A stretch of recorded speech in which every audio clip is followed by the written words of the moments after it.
各位投資者朋友，大家好，歡迎收睇招商永隆銀行2026年第三季環球大類資產報告會。我係主持人卡文劉一文。今日我哋特別邀請到招商永隆銀行私人銀行及財富管理部副總裁 Johnny 歐志明。今日我哋會傾下大家真正關心嘅錢應該放喺邊度 ，AI 概念仲追唔追得過，同埋人民幣嘅升值空間。而家我哋即刻進入正題。大家好，好高興同大家見面。今日我會將第三季最核心嘅市場嘅變化同埋配置嘅思路同大家講得清清楚楚，希望對大家下半年嘅投資決策有幫助。今日嘅報告會主要分3個部分。第一，我哋會先復盤第二季度市場，再睇宏觀同資產配置，最後傾下大家最關心嘅3個熱門話題，包括 AI、人民幣同埋香港樓市。好啦，先請 Johnny 帶大家回顧下上個季度嘅判斷。唔該晒卡文。首先我哋一齊係回顧翻第二季嘅提出嘅5大嘅核心觀點，睇下邊個有得到嘅驗證啦。第一，全球經濟復甦同埋波動並行。雖然之前美伊嘅衝突嘅尾部嘅風險係有啲波動，但係好在預期係正逐步消除。而地緣衝突雖然係推高咗油價，但係對經濟嘅實際影響係有限。而全球經濟嘅韌性其實係強過預期。第二，美國經濟依然嘅韌性係十足。AI 嘅產業簡單嚟講係一騎絕塵，而非AI 部分嘅就穩步前行。不過通脹嘅抬頭啦，就業嘅緊平衡啦，美聯儲嘅政策走向非常值得大家密切關注嘅。而第三，美股嘅市場出現翻結構性嘅分化 ，AI 呢個產業鏈成為第二季嘅最大贏家，而當中嘅科技嘅硬件嘅表現係尤其亮麗嘅。第四，中國嘅經濟結構性嘅修復嘅持續啦，不過內外需分化嘅加劇變成咗出口亮眼。內需嘅溫和，而 AI 同埋高端製造就成為咗經濟嘅新動能。第五，外匯市場，美元係維持翻震盪，人民幣區間波動，走勢係完全符合翻我哋嘅預期。環球市場表現，大家有冇發現一個規律？我哋講得最多嘅一個詞就係分化 ，AI 同埋傳統經濟嘅分化。呢個劇本喺第二季度演繹得淋漓盡致。接住我哋請 Johnny 帶大家睇下各大類資產具體表現成點。好嘅，我哋先嚟睇翻股票資產嘅表現。第二季嘅股票市場嘅關鍵字係美股引領分化加劇 ，AI 嘅產業鏈帶動翻納指持續上行。韓國、中國台灣受半導體供應鏈帶動嘅表現亮眼，但係非科技板塊表現就平平無奇。港股方面，第二季嘅整體震盪，雖然內地嘅經濟嘅邊際改善提供咗支撐，但係美聯儲政策不確定性同埋地緣因素令到表現係相對糾結。只有 AI 同埋高端嘅製造板塊比較獲得資金嘅關注。A 股同樣係結構性嘅行情 ，AI 高端製造出口鏈嘅領漲，內需板塊表現平平，反映出新舊動能轉換正在加速。接下來我哋睇翻固收資產嘅表現。第二季全球嘅債券市場整體係承壓嘅，核心嘅原因係因為翻通脹預期升溫啦，以至美聯儲嘅維持翻鷹派嘅立場。美債方面10年期嘅美債收益率中區係較第一季明顯係上移嘅，收益率曲線出現咗紅圖嘅形態。最後我哋係睇翻外匯同埋商品嘅表現。外匯市場方面，美元維持翻震盪，而美聯儲嘅鷹派嘅立場係提供咗支撐，但係財政擔憂同埋風險偏好回暖嘅限制嘅升幅。人民幣方面第二季嘅區間嘅震盪啦，中美利差雖然係構成壓力，但好在貿易嘅順差係有韌性。加上穩匯率政策提供咗支撐，匯率嘅基本保持穩定。商品方面，地緣不確定性同埋央行購金持續支撐金價，但係美聯儲嘅鷹派壓制咗上行嘅空間，黃金高位震盪走弱。另外，地緣衝突亦都令到油價維持高位。唔該晒 Johnny 嘅分享，我用3個關鍵字幫大家快速總結下第二季。第一個關鍵字係分化 ，AI 同埋非 AI， 外需同埋內需。第二個關鍵字係韌性。地緣衝突、通脹抬頭，全球經濟喺 AI 嘅超預期拉動下，抗風險能力比想象中強。第三個關鍵字就係 AI 驅動，半導體、光模組、算力鏈條、AI 相關資產全線攞到超額收益。總結得好到位。第二季度就係分化中前行，找緊結構，跟隨趨勢就係聰明部署嘅關鍵。咁傾完市場表象，我哋而家嚟傾下後面嘅原因。點解 AI 可以一騎絕塵？點解人民幣喺度升值？其實背後都係宏觀邏輯喺度驅動。接住我哋有請 Johnny 同大家帶嚟3季度宏觀經濟嘅深度解讀。我先從全球整體嘅態勢講起啦。上半年全球經濟波折係唔少，但係尾部嘅風險正逐步消除。花旗經濟意外指數顯示發布數據係整體超預期，而5月份咧，全球嘅製造業咧 PMI 亦都喺榮枯線以上，而 AI 咧需求係帶動翻資本開支，製造業嘅景氣度咧係溫和擴張。接下來咧睇翻美國經濟啦，今年美國係呈現翻明顯係雙速嘅格局 ，AI 高科技嘅投資強勁係拉增長，傳統消費咧同埋製造業咧係維持翻穩定，而 AI 咧相關嘅投資係對 GDP 咧貢獻係穩步遞增。亞特蘭大聯儲嘅預測，第二季度咧實際嘅 GDP 年化增速率咧係去到 3.8%， 係在發達經濟體中咧係相當亮麗嘅。而數據中心咧亦都係半導體等 AI 基建持續為經濟注入動力，而科技投資亦都係一速強勁，傳統部門咧一速穩定。呢一種嘅結構性分化咧係理解為後面通脹同埋貨幣政策走勢嘅關鍵。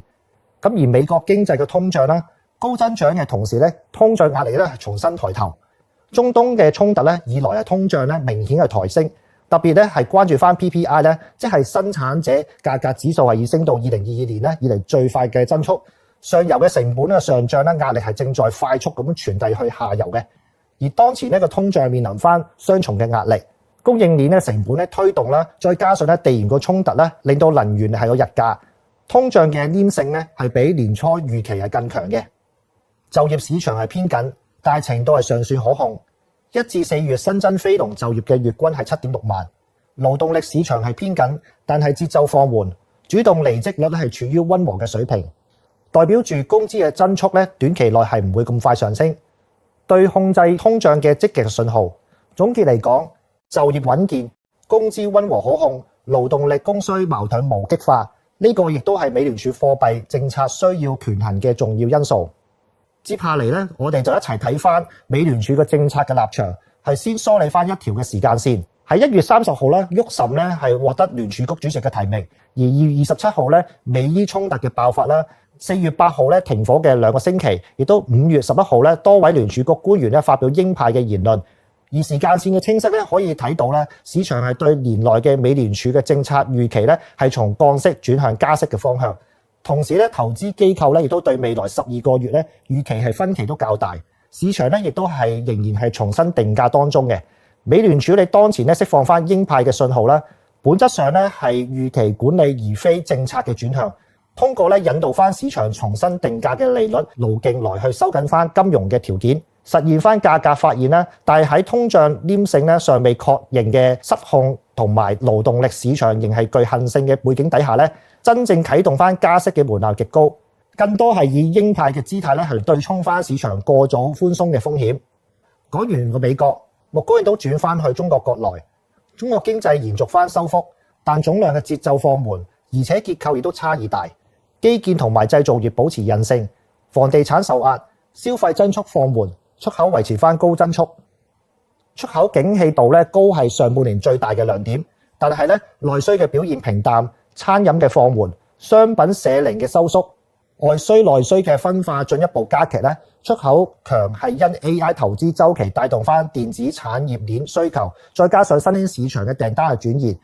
內需偏弱係因消費信心咧恢復係仍然需要時間，再加上房地產嘅調整係持續影響。咁而去到中國經濟啦 ，PPI 同埋 CPI 嘅價格嘅層面咧，內需嘅轉弱亦都係可以睇到下游嘅商家嘅議價能力係偏弱。所以咧喺最新嘅物價指數上邊咧，我哋可以睇到 PPI 增速係超過 CPI， 意味住咧上游成本上漲咧係尚未充分傳遞去下游嘅消費品，而中下游嘅企業咧利潤係承壓，利潤空間亦都被擠壓嘅。供給總量邊際走弱，但係新舊動能轉換分化明顯。講完翻需求，我哋睇下生產端，傳統產業投資轉負，例如有色、汽車、金屬製品，但高技術產業生產增速提升。製造業整體增速 1.2%， 高技術製造業明顯跑贏傳統製造業。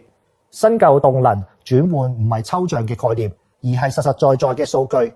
AI 高端製造、新能源、半導體最活躍，傳統重資產行業面臨調整嘅壓力。歐洲經濟情況，能源衝擊低過俄烏衝突期間，但係增長風險係依然好大。歐元區經濟指數大幅走弱，高能源成本對化工、鋼鐵、有色等能源密集型產業衝擊係實實在在，但衝擊程度係低過俄烏衝突嘅峰值。而歐洲喺能源多元化同儲備方面已經有準備，衝擊亦都好紅。不過增長嘅放緩風險係實實在在喺度。歐央行維持翻緊縮，再加上能源成本拖累，第三季嘅挑戰亦都唔細。最後亦都睇翻日本嘅能源嘅價格上升咧，影響翻顯現，但係出口亦都係有韌性。第二季度嘅短觀咧調查顯示，製造業咧同埋非製造業嘅指數係均下降啦，企業嘅信心邊際走弱，能源成本上升影響實實在在。積極嘅信號啦，關鍵嘅商品出口同比回升啦，高端嘅製造啦，精密嘅儀器、汽車零部件喺 AI 投資週期帶動嘅表現有韌性。日央行亦都維持翻利率不變啦，但係已經開始有鷹派嘅跡象。如果咧通脹壓力係持續啦，政策正常化步伐可能係加快。聽完 Johnny 嘅分享，大家可能對三高、高增長、高通脹、高利率嘅印象深刻。咁我快速總結下以下嘅要點：第一，全球經濟喺 AI 繁榮同埋能源衝擊下展現高景氣，非美經濟分化加劇。第二，美國三高格局延續，全球流動性邊際收緊，中國結構性修復，外需支撐出口 ，AI 同埋高端製造成新動能。三，歐洲受能源衝擊，增長放緩，日本製造業擴張動能減弱，日本央行露出鷹派跡象。宏觀背景清晰晒，接住我哋睇下錢應該放喺邊度。有請 Johnny 帶嚟資本市場分析同埋配置。嚟到第三季，美股短期內係確實會有一啲波動，科技股係自4月以嚟係一直維持翻高位。隨住通脹重新係抬頭，對於科技股短期嚟講係會有啲波動。不過 AI 投資週期依然係核心嘅驅動力，所以中長期嘅走勢係絕對值得大家期待。但係咧，大家要留意翻。美股科技嘅板塊內部係出現翻非常明顯嘅分化，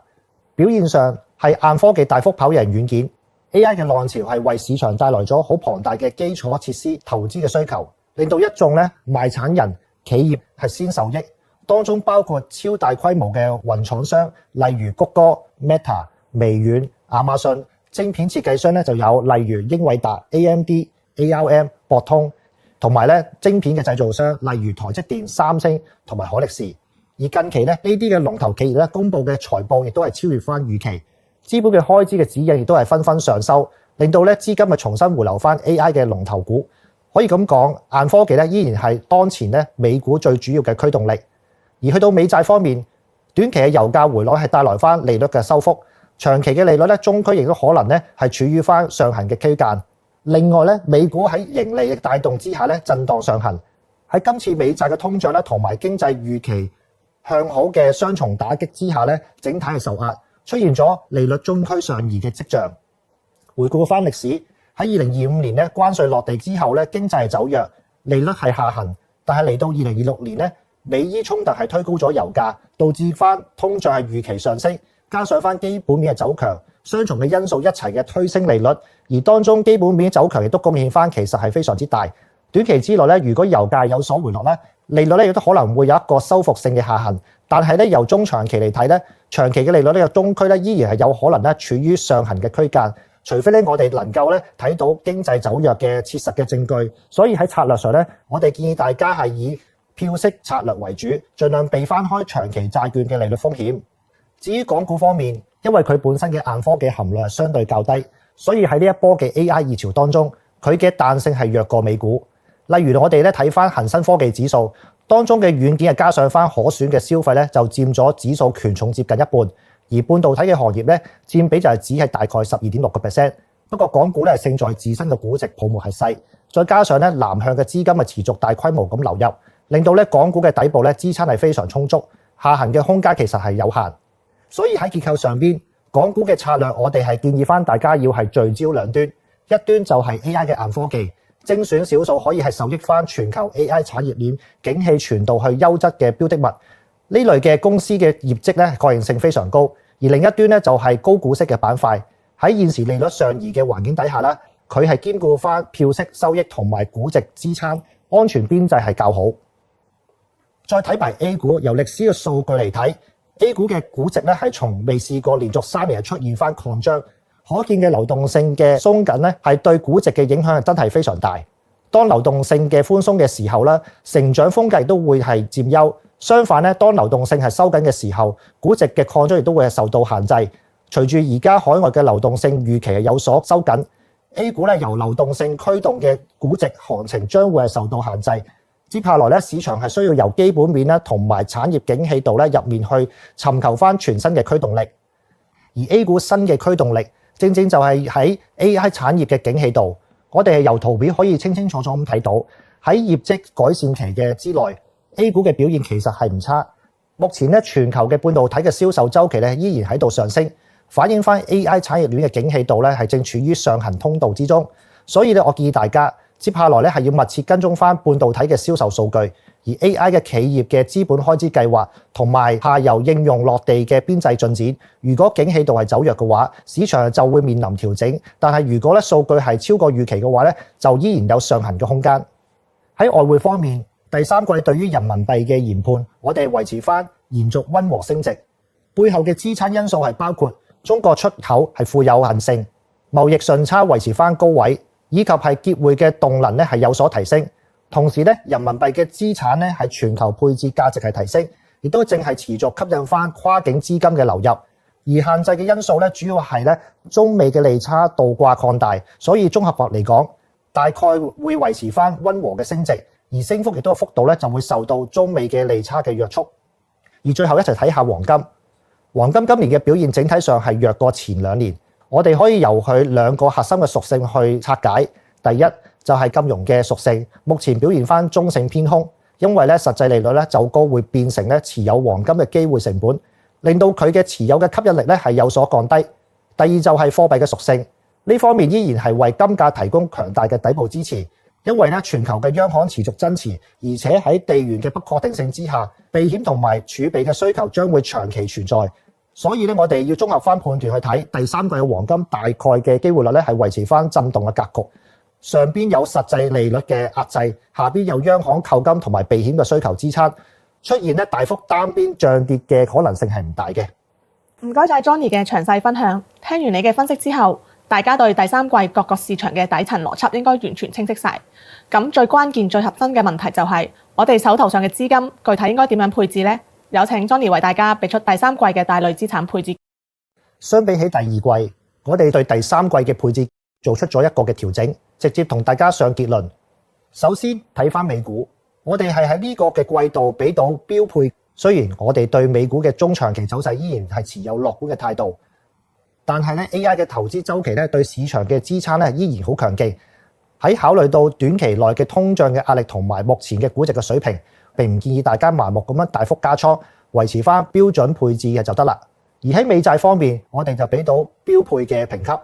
但係特別提醒大家係要回味翻長期嘅債券，因為咧由現時嘅市況去睇翻中短久期嘅美債咧係受到翻利率波動嘅影響，相對比較細，票息嘅收益咧係都確定性咧亦都較高。喺當前嘅利率嘅水準之下咧，性價比係明顯係比較好嘅。A 股方面，我哋俾到係中高配，核心嘅驅動邏輯係因為 AI 嘅產業嘅景氣度依然係處於上升嘅週期，而歷史亦都話俾我哋聽 ，A 股嘅業績改善期之內係從未出現過熊市。雖然咧嘅估值擴張係受到海外環境嘅限制，但係咧單靠翻業績嘅驅動咧，依然有好大嘅上升空間。而去到港股方面，我哋係俾到標配，但係咧係要特別翻註明，大家要係聚焦翻 AI 嘅硬科技同埋高股息呢兩端。整體嚟講咧，我哋係唔做過高嘅配置，但係咧結構性嘅機會咧係非常值得大家重點嘅關注。黃金方面同樣係標配，正如我哋頭先咁講，黃金目前上係有實際利率嘅壓制，下邊有央行購金嘅頂住。喺呢兩種雙向嘅拉鋸震盪行情嘅底下，大家係唔需要做太多方向性嘅單邊壓住。美元方面，我哋同樣維持翻標配。目前市場多空嘅因素互相交織，一方面咧美國經濟基本面走強會為美元帶來支撐，另一方面市場係對於美國財政赤字同埋債務水平嘅擔憂形成咗明顯嘅限制，所以預計翻美元接下來係會呈現擴幅震盪嘅走勢。最後咧人民幣方面啦，我哋係俾到中高配嘅評級。核心係由於咧國內嘅企業嘅結匯動能係提升，出口展現翻出強大嘅韌性，同埋咧跨境資金持續嘅流入，呢三個因素咧係都會合力支撐翻人民幣匯率喺第三季維持翻溫和嘅升值。配置建議講完啦，咁接住進入大家最期待嘅環節，回答三個熱門話題。第一 ，AI 投資行到邊一步？第二，人民幣匯率持續升值嘅背後係有咩邏輯？第三，香港樓市係咪真係回暖？下面我哋嚟睇下第一個問題 ，AI 投資行到邊一步 AI 漲到而家，大家最關心嘅靈魂拷問就係呢個究竟係真業績定係泡沫，仲有幾大嘅空間？我哋請 Johnny 同我哋拆解清楚。AI 係今年最熱門嘅話題，亦都係表現最好嘅板塊之一。先睇翻數據，英偉達、微軟、谷歌、亞馬遜等嘅科技巨頭最新嘅財報亦都係營收增長係持續超過預期。呢個唔係概念嘅炒作，而係實實在在有業績去支撐。自從美伊衝突嘅以來，大類嘅資產表現嚟講，納指亦都係遙遙領先 ，AI 相關嘅資產明顯係跑贏大盤，核心嘅驅動力亦都係喺公司嘅業績實實在在超預期嘅增長，有基本面嘅支撐，升得多擔憂自然都會嚟，而核心嘅擔憂有兩個嘅關鍵字，就係泡沫同埋可持續性。先講泡沫，好多人嚟講而家都同90年代互聯網嘅泡沫去比較，技術嘅革命係確實有相似嘅之處，但係咧關鍵區域咧喺財務嘅基礎咧，90年代大量嘅公司咧係冇盈利，甚至係冇營收，靠嘅叫做市蒙率去支撐。今日咧，英偉達、微軟、谷歌係有紮實嘅營收增長、強勁嘅現金流同埋明確嘅盈利模式。AI 嘅投資咧係對美國嘅經濟增速嘅拉動咧，甚至係超過90年代互聯網革命嘅時期。講翻咧 AI 嘅唔係炒作嘅概念，而係已經咧係滲透喺經濟當中嘅增長嘅引擎。泡沫嘅擔憂嘅關鍵咧係要睇翻財務嘅基礎。當前嘅 AI 投資嘅財務基礎穩健，同90年代嘅泡沫係有本質嘅區別。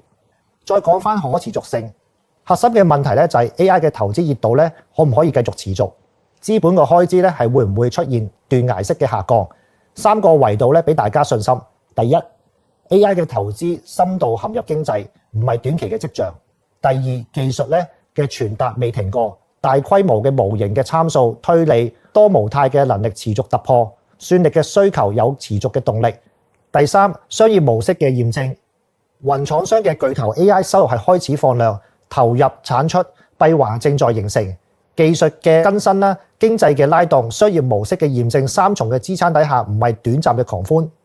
第三個層面 ，AI 應用係落唔落到地，生產率提升係有幾多？呢個亦都係好多投資者關心嘅問題。AI 對生產率嘅作用係長期嘅，大模型嘅能力係持續提升，參數嘅規模、推動嘅能力、多模態嘅能力都係驚人嘅更新。咁 Johnny， 我想請你同大家分享下你同 AI 嘅故事。好啊，咁啊 Carmen， 我都想同大家分享翻兩個故事啦。咁而第一個咧係關於製作 PPT 嘅一啲程序嘅，咁就好似咧以前我哋做簡報啦，又要係自己揾數據，又要排版，經常咧忙到係凌晨2點咧，可能都未做好。而家咧我哋有 AI 呢個全能嘅助手啦，只要同佢講一聲，幫我整理翻過去3個月半導體行業嘅趨勢，整埋張圖表。佢亦都唔使10分鐘咧，就將我整個框架啦、同埋數據啦、同埋圖表啦，全部都做好晒俾我，令到我可以咧將個精力咧放喺真正咧需要思考嘅判斷上邊，而唔需要浪費啦時間去排版啦同埋執稿呢啲瑣碎嘅情況。第二個古仔咧就係關於翻照顧屋企個仔嘅，咁喺屋企咧帶住個仔啦，生活上咧有好多突發嘅係要處理嘅，好似有一次咧我個仔嗰部玩具車係整爛咗，我以前咧係要自己係研究咗半日咧都唔知點算。今次咧，我係用翻 AI 嘅影相咧去問佢，佢都好快咧就講到原來係個接位鬆咗，教我用翻工具咧3兩下手咧就整翻好啦。簡直咧好似咧請咗個全能嘅管家喺身邊，隨時隨地咧幫你遞架餐啦、教路啦，令到我照顧佢嘅時候輕鬆咗好多，有更多時間去陪佢玩。Johnny 講得好透徹，咁我嚟快速總結一下。第一 ，AI 係有業績支撐嘅；第二，財務基礎穩健，同90年代泡沫有本質區別。第三，長期空間巨大，關鍵唔係糾結有冇泡沫，而係要精準佈局，尋找有技術壁壘同盈利能力嘅優質標的。接住落嚟，我哋睇下第二個問題：人民幣匯率持續升值，背後嘅深層次邏輯同埋觀察點又係啲咩呢？好多朋友都嚟問我，呢個勢頭仲可以維持幾耐？咁 Johnny 會同大家拆解升值背後嘅3條主線同埋2個關鍵觀察點。講真，呢一波嘅人民幣升值真係令到唔少嘅投資者大跌眼鏡。今日咧，我會幫大家徹底咧摸清背後嘅3條深層嘅邏輯，而更重要嘅就係我會帶出2個觀察點，幫大家精準判斷之後嘅走勢。我哋睇翻圖表，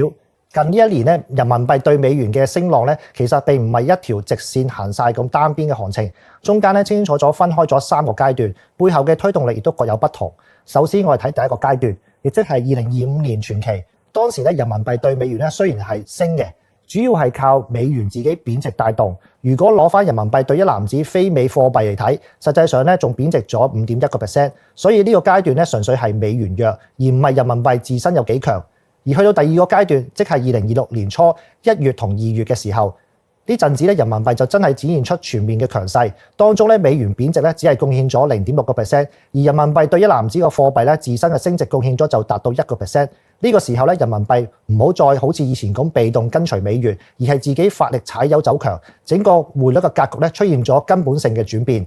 而去到第三個階段，即係3月份以嚟，雖然咧人民幣咧對美元睇落好似係有少許輕微貶值，但係咧呢個純粹係因為咧美元近期走勢咧反彈係拉低咗。如果睇翻人民幣對一籃子嘅貨幣，佢依然咧逆市係升咗0.7%，呢亦都反映翻人民幣咧嘅底子係其實相當紮實。簡單做個小結，2025年咧喺被動升值咧，2026年初轉咧係主動走強，而3月嚟講咧係因為美元反彈而被動走弱。但係咧無論中間係點樣變化咧，貫穿翻成幅圖畫嘅主線好清晰。人民幣咧相對一籃子嘅貨幣咧，整體上行緊一個強勢嘅路徑，經濟基本面嘅支撐亦都變得越嚟越紮實。撐起人民幣升值嘅第一條主線咧，就係我哋實打實嘅出口競爭力。大家知唔知道中國係全球出口嘅份額近呢10年嚟講咧都好穩陣，同埋維持翻14到15% 嘅高位，亦都坐緊喺全球第一大嘅出口國嘅寶座。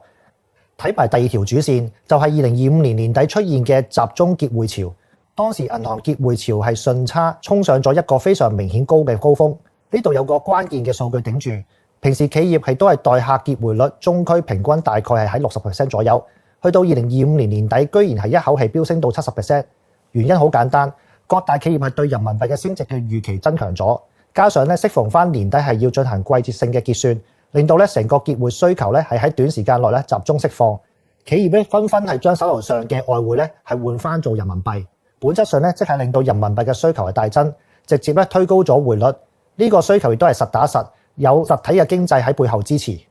嚟到第三條主線啦，亦都係最具有長期戰略意義嘅一點，就係人民幣國際化嘅正加速咁推行。現時咧，人民幣已經喺國際上咧實現咗3個好勁嘅前3名嘅頭銜，分別就係全球第一大結算貨幣，第二就係貿易融資貨幣，第3個就係支付貨幣。全球總有80多個國家已經係將人民幣直接納入佢哋嘅官方外匯儲備裏邊。國際化嘅成功擴大全球對人民幣嘅需求。離岸市場嘅規模穩步擴大，就好似匯率提供咗一個緩衝墊一樣，令佢嘅波動更加平穩。我哋將出口結匯國際化呢3個因素歸納一下，其實咧背後就承認咗2條好清晰嘅邏輯主線。第一條係階段性主線，出口強帶動貿易嘅順差增加，令到外匯收入係不斷累積，外匯多咗自然係令到市場產生升值嘅預期，進而係引發企業集中結匯。結匯一多，人民幣需求亦都大增，最終咧順理成章咧推高咗匯價。呢個亦都係就由實體嘅經濟一步步推動翻出嚟嘅經典金融邏輯。第二條係長期嘅結構性主線，人民幣喺全球結算同埋儲備嘅佔比爬升，令到咧全球對佢嘅長線需求係不斷增加，大大減低翻單邊嘅波動壓力。加上咧離岸市場嘅資金沉澱，直情係成為咗一個超級嘅穩定器。所以咧大家要明白，出口嘅競爭力同埋集中結匯係屬於階段性嘅爆發力量，而人民幣嘅國際化先係長期持續嘅支撐主力。展望未來嘅走勢，大家一定要密切留意2大嘅觀察點。第一，梗係我哋中國經濟嘅基本面，而當中最靈魂嘅核心指標就係出口同埋 PPI。出口嘅觀察3個指標，全球出口嘅份額能唔能夠維持翻喺14% 到15%，出口嘅增速月度同比係唔係正增長，同埋貿易嘅順差可唔可以持續性同埋規模。順差係擴大，代表翻住外匯嘅供給充裕，支撐力係就越強。其傳導嘅邏輯係非常直接，出口強，外匯充裕，結匯需求釋放，人民幣升值。相反，如果出口一旦係走弱，成個齒輪就會反向運行，令到匯率咧承受翻壓力。現時咧 PPI 依然咧係留守喺相對嘅低位，雖然咧短期內咧因地緣政治引致能源漲價，對指數咧有少少短期推升嘅作用，但係呢種動力咧係唔會長久嘅，真係需要咧睇定啲。所以咧 PPI 能唔能夠走出一個漂亮嘅持續回升嘅軌跡，係我哋判斷人民幣基本面支撐強度嘅重中之重。睇完內部，我哋再睇翻外部。第二個嘅大嘅觀察點，當然就係美元指數，用以下3個維度去進行全面嘅立體分析。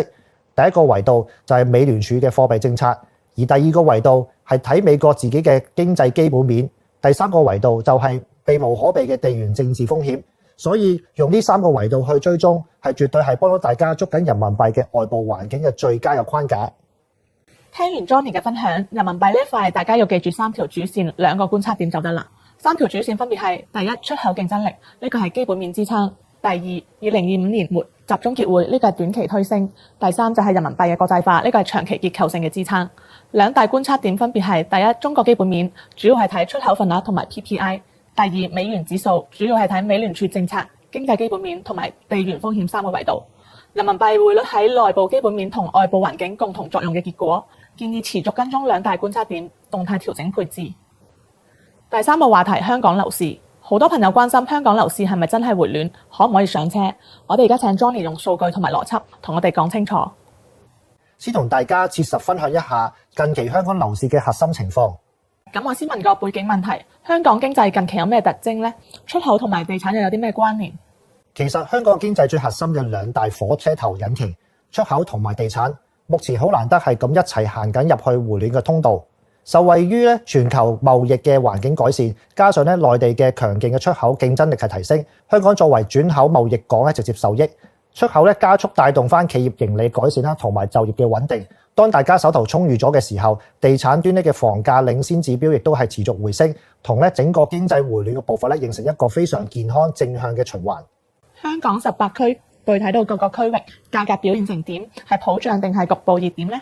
數據唔會呃人。截至翻2026年4月份嘅最新統計數據，全港18區嘅住宅價格普遍已經係由舊年歷史嘅低位反彈咗回升10% 以上，係一個不折不扣嘅全線普漲嘅格局。呢次係成個香港物業市場嘅系統性全面回升，無論喺港島區嘅傳統豪宅，抑或喺新界區嘅上車盤，全部都已經見到一個漂亮嘅上升曲線。呢個現象係有力證明咗整個市場嘅整體需求正在係進行實質性嘅復甦，絕對唔係靠局部熱點帶動嘅虛假繁榮。房價增長結構咁推動反彈嘅購買力係嚟自邊度呢？本地嘅需求啊，定係外部嘅資金？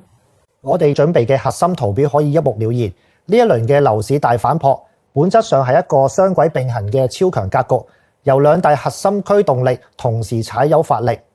首先，第一條嘅軌道就係我哋本地嘅剛需，佔咗成交量足大約75%，而當中有首置嘅剛需客或者以小換大樓嘅客，絕對係主力軍。此外，二手市場個比佔大約67%，呢亦都代表成個市場係買嚟自己住嘅真實居民需求為基礎，底子非常之健康。本地嘅居民最中意成交最熱捧嘅3個大區，分別係第一個元朗，價格親民，絕對係置業嘅上車嘅首選天堂；而第二個就係屯門，受惠翻跨境交通嘅改善，加上有北部都會區嘅長遠大概念加持；而第三就係九龍城，向來都係中產傳統家庭嘅聚居地，最緊要就係名校網絡極之完善。講到本地嘅需求嘅驅動嘅邏輯，其實非常之有條理，幫大家精準歸納咗以下嘅3點。第一就係設立，直至係砍斷咗交易成本。同大家算一算賬，買一間價值600萬港元嘅房地產，稅務係要由以前嘅205萬直接係降到去只係俾25萬5啫。成個交易嘅成本減少咗接近180萬，即係降低咗超過87%。呢個政策係極大啟動咗大量嘅積壓嘅剛需，同埋改善咗換樓嘅需求。第二，利率下行減負，房貸嘅利率悄悄係降到3% 以下，供樓每個月嘅月供竟然係比出面租樓租金仲要平。呢個時候市場夢寐以求嘅以租養貸正收益黃金格局正式形成，自然吸引咗好多租客轉租為買。而第三就係積壓需求嘅集中釋放。睇翻數據2025年全年嘅總成交量達到大約6.2萬宗，直接係創下咗近4年嘅高位嘅紀錄。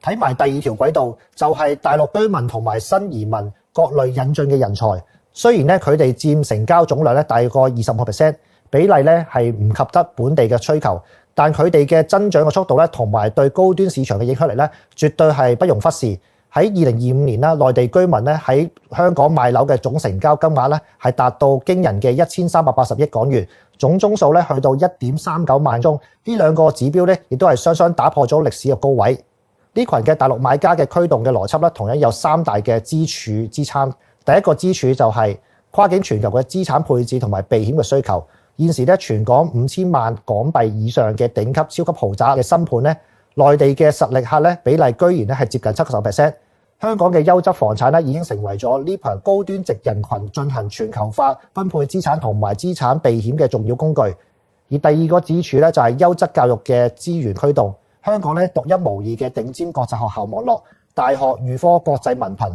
課程體系同埋傳統名校資源，對內地嘅家庭嚟講咧係具有極強嘅吸引力。